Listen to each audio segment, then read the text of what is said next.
Your presence here as member states, shareholders, development partners, and private sector leaders reflect our shared conviction that Africa's prosperity will depend on the strength of its own institutions and the depth of our partnership. 25 years ago, Kenya joined fellow COMESA member states to establish what was then the Africa Trade Insurance Agency. It was founded on a simple belief that Africa deserved institutions capable of transforming risk into opportunity and attracting investment on terms that reflect our true potential rather than outdated perceptions. Today, that belief stands vindicated. ATIDI has become Africa's premier institution, multilateral trade and investment insurer, supporting more than $93 billion in trade and investment while holding investment grade A ratings from both Standard & Poor's and Moody's.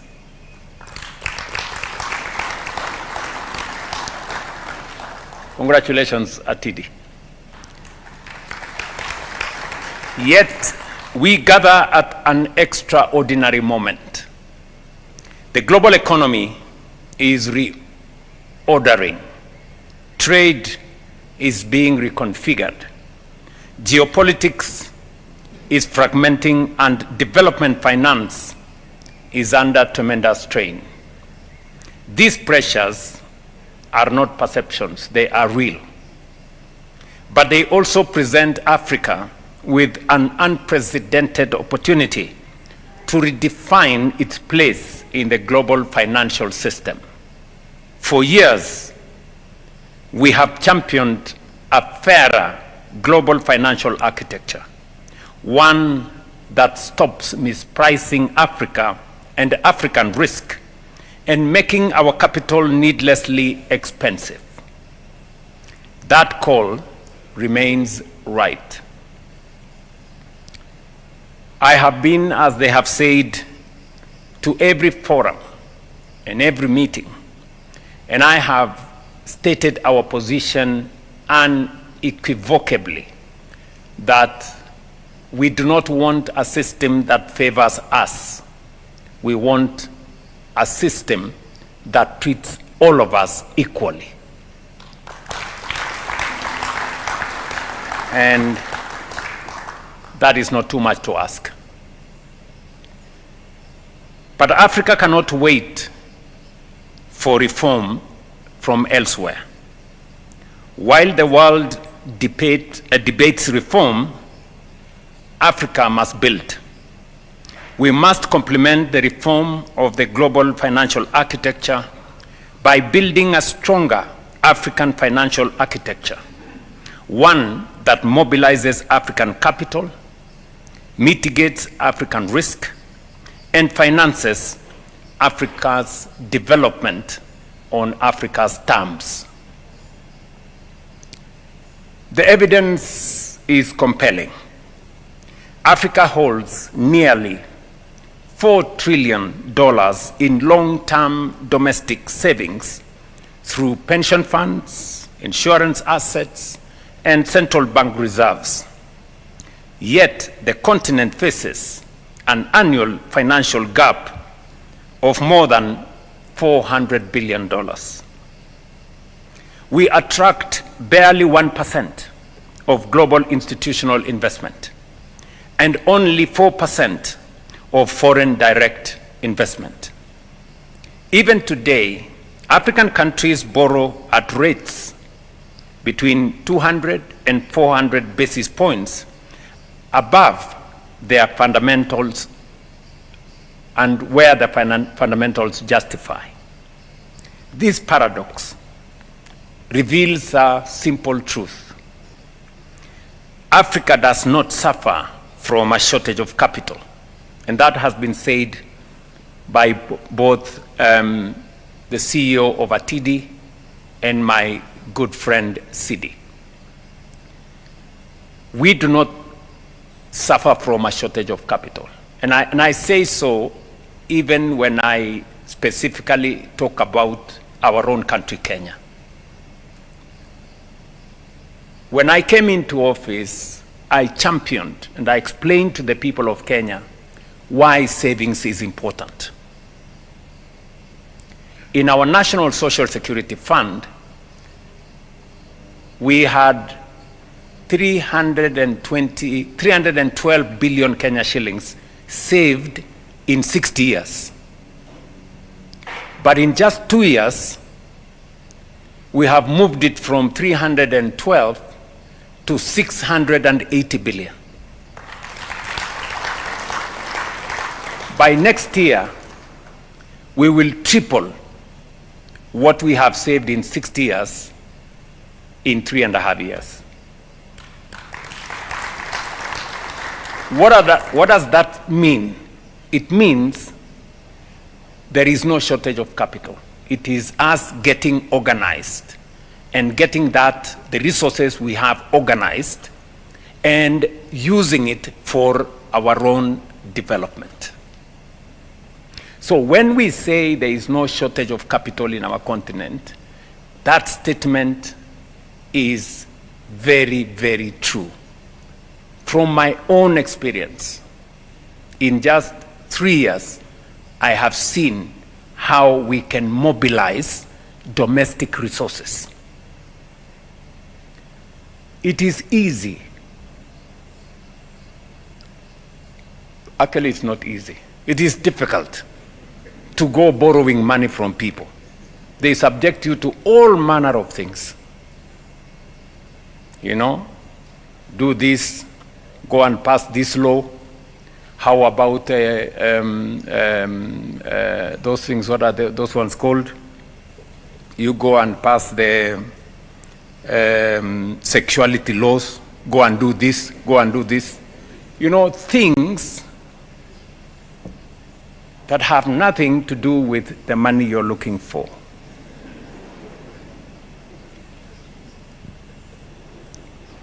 But, of course, you are subjected to such if you refuse to do what you have to do.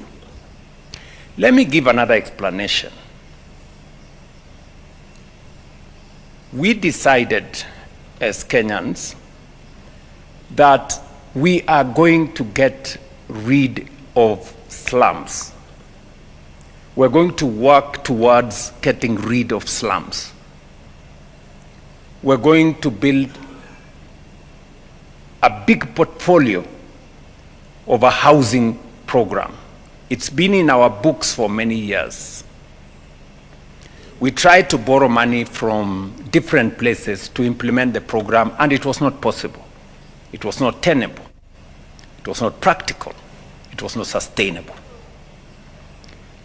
But we decided that we are going to put together a housing fund, and we are going to pay 1.5% of our incomes to that fund, and employers would do the same.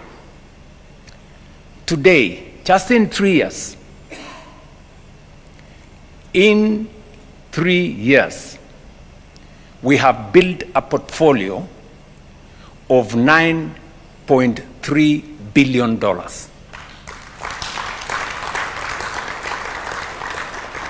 How much? $9.3 billion.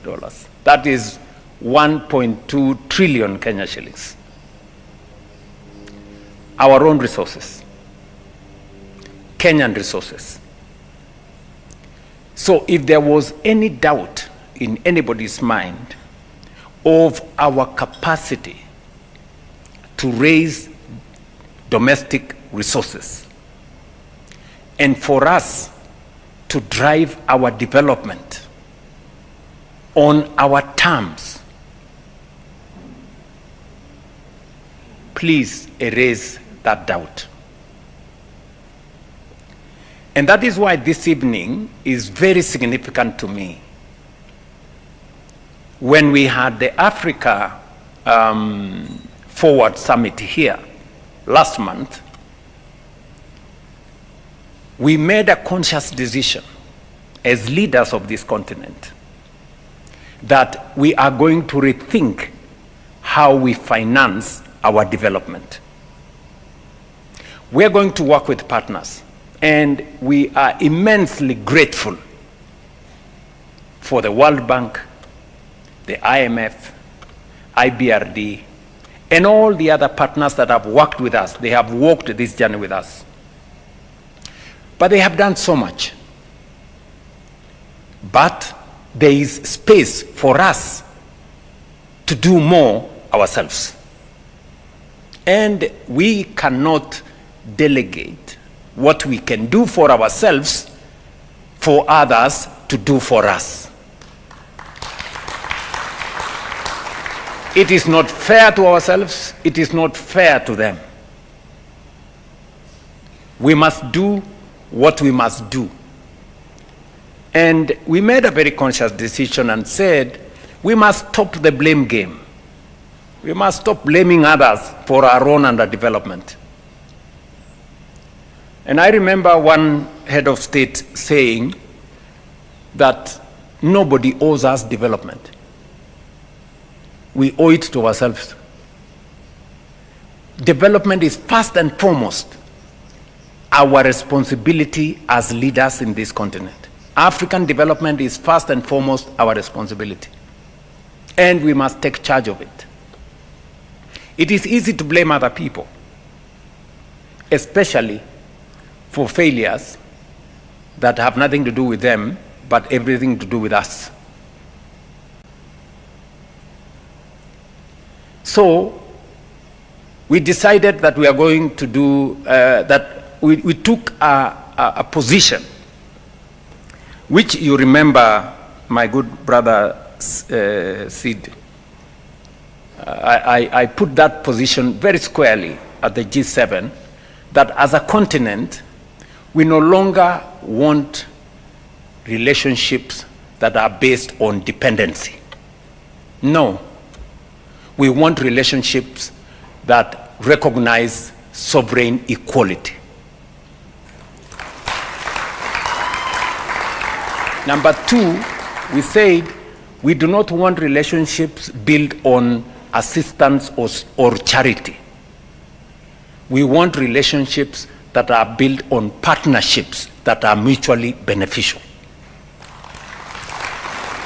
And number three, we said we are going to reject any engagements that are built on exporting African raw materials and extraction, that we are going to work on investments that create win-win outcomes for investors and for ourselves, and that is built around value addition and value creation and creation of jobs right here in our soil.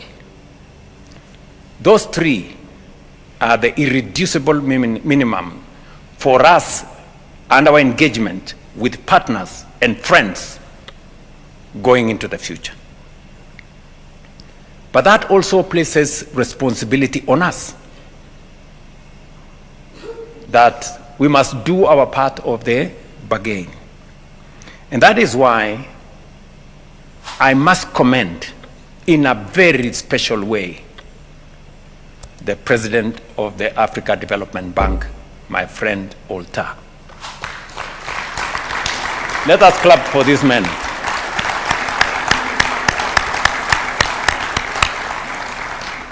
I mean, he is a, breath of fresh air. Because when he came on board, he removed the old rivalries amongst our African multilateral institutions, financial institutions. There was an unhealthy competition between, Africa Development Bank, Afri-Exim Bank, Trade and Development. a competition that was not necessary. It is better for them working together. And you remember very well, we took a position at the Africa Union and said, we are going to work with all our financial institutions, African multilateral financial institutions. And we took a decision at the Africa Union that we are going to endorse and support and contribute to these institutions,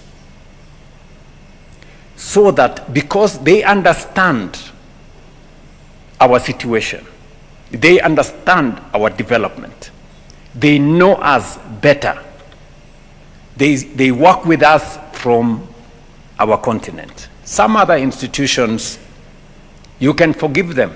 They are in New York, they are in Paris, they are in Washington, and they can have all manner of perceptions. For example, the other day there was a problem of Ebola in DRC, and everybody cancelled meetings all over the place, because some people don't understand that there is almost 4,000 kilometers from Kenya to DRC. So these are some of the perceptions that inform this space. And I am very happy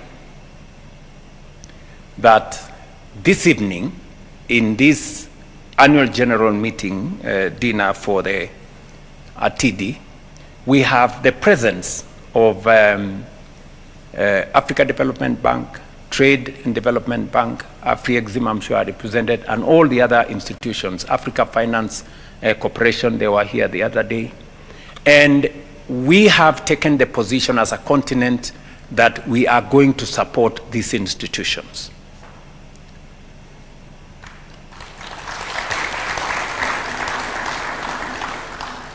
Endorse them and also put our resources behind them, because that is how they will gather the legitimacy, they will get the financial muscle to be able to drive and mobilize our own development.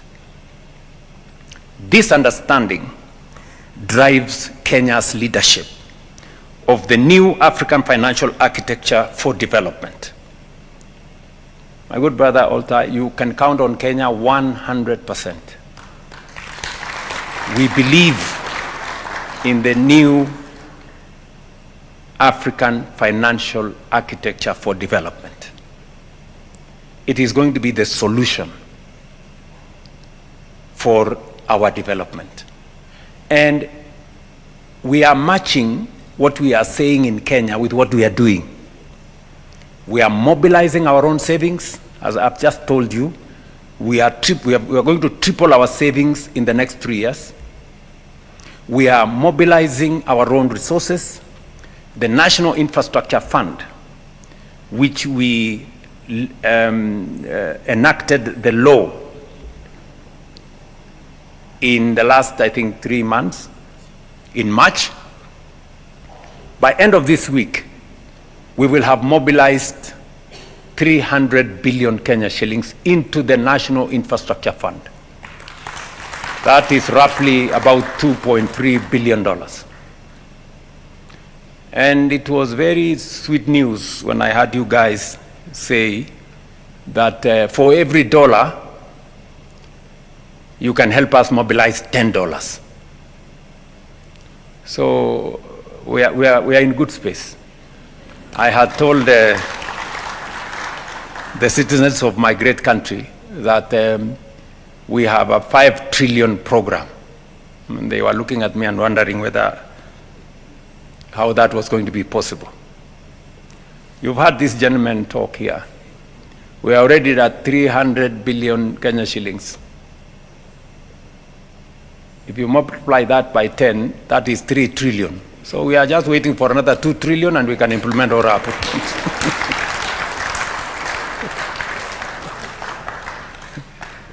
That is how it works. Good people. That is how it works. Ndio mimi nawaambia saa zingine tutumie akili. You know, for those of us who understand that language. To move Africa from a recipient of global capital to a mobilizer of its own, from fragmented institutions to coordinated strength, and from dependence on external risk assessment to African institutions capable of pricing African opportunities correctly. That is the mission. That is what NAFAD, that is what the new architecture is going to do for us in this continent. At the heart of this vision is the alliance of African multilateral financial institutions. Through this alliance, the Africa Development Bank Group, Africa Export-Import Bank, Africa Finance Corporation, Africa Trade and Investment Development Insurance, Trade and Development Bank Group, Africa Reinsurance Corporation, ZEP Re, or what was formerly PTA Insurance Company, Shelter Afrique Development Bank, East African Development Bank, Africa Solidarity Bank, Fund for the Export Development in Africa, West African Development Bank, and Regional Maritime Development Bank can coordinate their balance sheets, share risk, and mobilize capital at continental scale.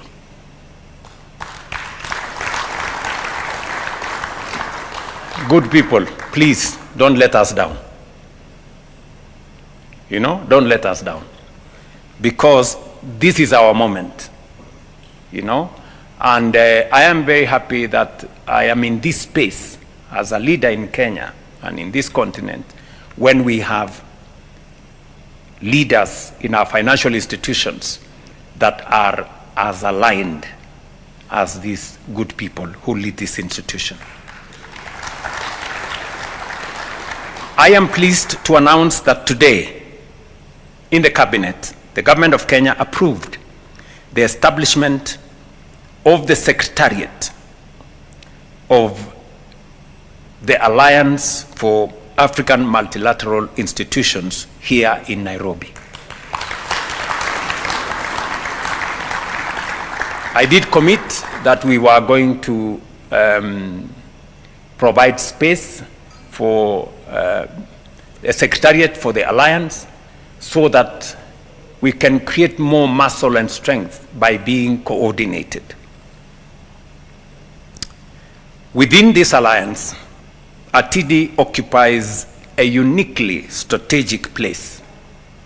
Investment follows confidence, and confidence follows credible risk mitigation. For 25 years, ATIDI has demonstrated that African institutions can transform risk into opportunity. Yet Africa still faces a guarantee and insurance gap of up to $50 billion every year. One of the greatest barriers to unlocking private investment in infrastructure, energy, industry, agriculture, and trade.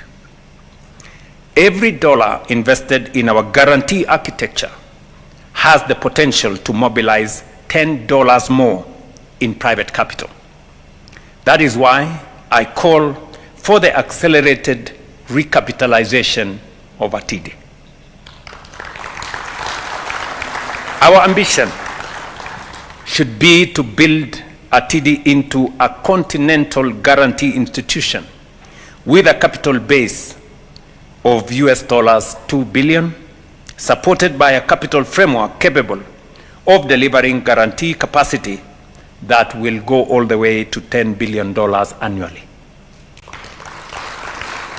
And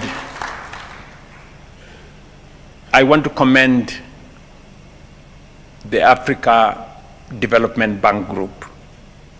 After the meeting we had here of Africa Forward last month, my good friend Sidi here went to the board, and you just heard from him, the board of Africa Development Bank approved to increase their shareholding in Atidi 5 times. From 3% to 14%. Now, Africa Development Bank becomes the largest shareholder of Atidi.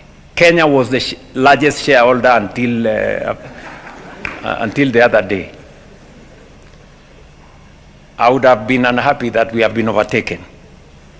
But I am happy that we have more money to seek guarantee for our development. So congratulations, Africa Development Bank. What we will do, however, is that Kenya will continue to invest our own resources also in Atidi to support the journey to Atidi having $2 billion of their capital for them to be able to undertake the mandate that they have. Today, I invite every member state represented here to join Kenya in launching the Nairobi Capital Compact on Africa economic sovereignty. The compact rests on 5 commitments: to progressively recapitalize Atidi, to strengthen the alliance of African multilateral financial institutions, to mobilize Africa's domestic capital, to expand our guarantee and risk-sharing capacity, and number 5, to build globally competitive African multilateral financial institutions. This is an invitation to governments, institutional investors, and development partners alike to finance Africa's transformation on the correct terms. Kenya's confidence is grounded in experience. Since its inception, Atidi has supported more than $7 billion in investment across Kenya's energy, transport, manufacturing, agriculture, and trade sectors. In the past 2 years alone, it has facilitated $960 million in new investment.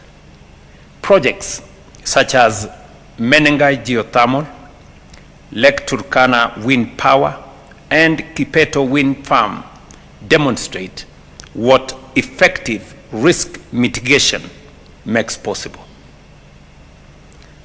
Our bottom-up economic transformation agenda requires investment on a scale that public resources alone cannot provide. Private capital must therefore become our partner. Strengthening Atidi is not only in Africa's interest, it is firmly in Kenya's national interest. Kenya will lead from the front. Accordingly, I announce today our intention as we go into the future, as I did in our last meeting, Kenya's capital participation in Atidi progressively to increase with an initial $25 million. We will continue to increase until we arrive at $65 million.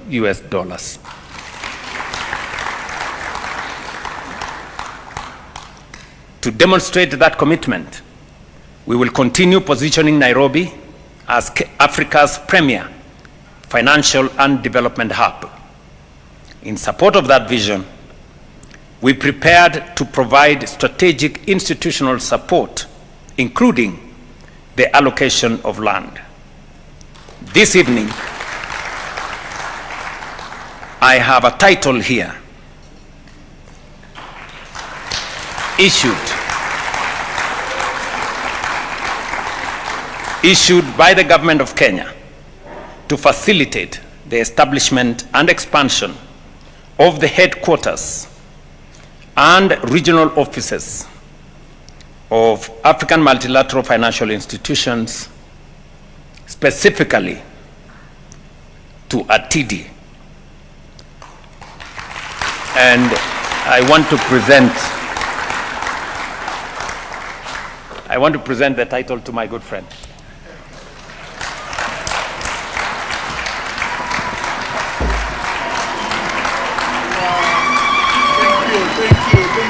Thank you.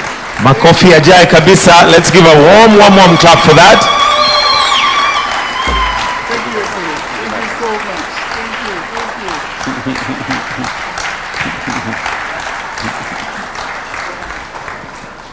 you. Thank you very much. Please, let's take our seats.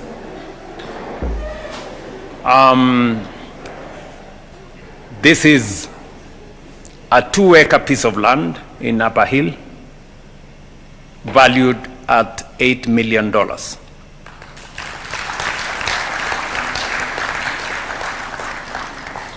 Our predecessors secured Africa's political independence.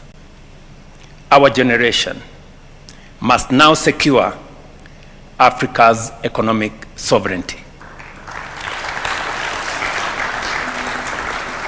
That sovereignty will not be won through declarations.